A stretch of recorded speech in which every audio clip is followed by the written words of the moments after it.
Hello, my name is Rahma Bulan Widiati. I'm from English Department, PGRI Jombang University, and my name is 2370 and 31. Today, I will discuss the interesting trend in Australian employment data between 1973 and 1993. The data will review show how men and women participate in full-time and part-time work by age group and measure by the percentage of retrieval from the labor survey force. Let's start with men working full-time.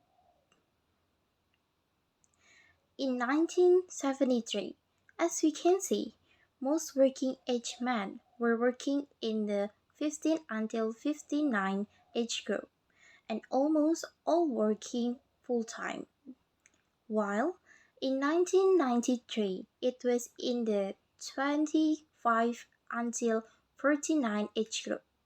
However, in 1993, there was a decrease in the percentage to 5% earlier than in 1973, which was 20% in the age group 65 years and over.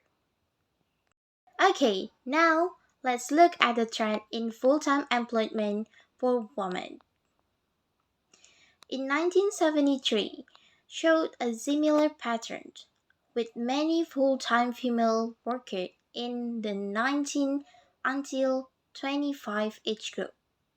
However, by 1993, the curve had flattened significantly, and the percentage of the women working full-time in their peak years had increased significantly.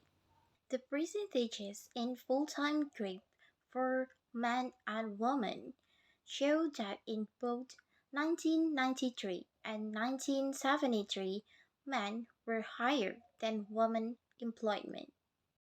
Next, in part-time employment, men graphic generally have a low share.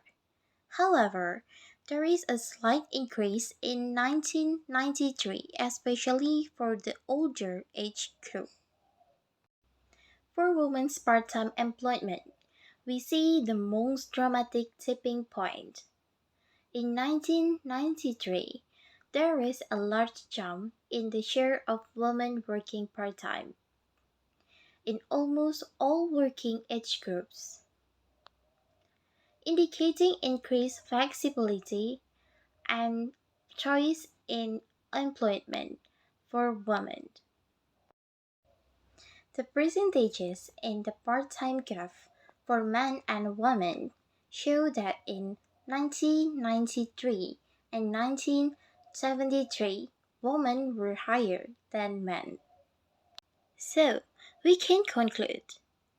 First, there is a clear standing point in women's part-time in the workforce, both full-time and part-time. Second, despite the changes, men continue to dominate full-time employment. And the third, the part-time employment is becoming the increasingly popular option, especially for women, perhaps reflecting shift in needs and preference in the workforce. These changes reflect the evolving social and economic dynamics in Australia. Thanks for listening.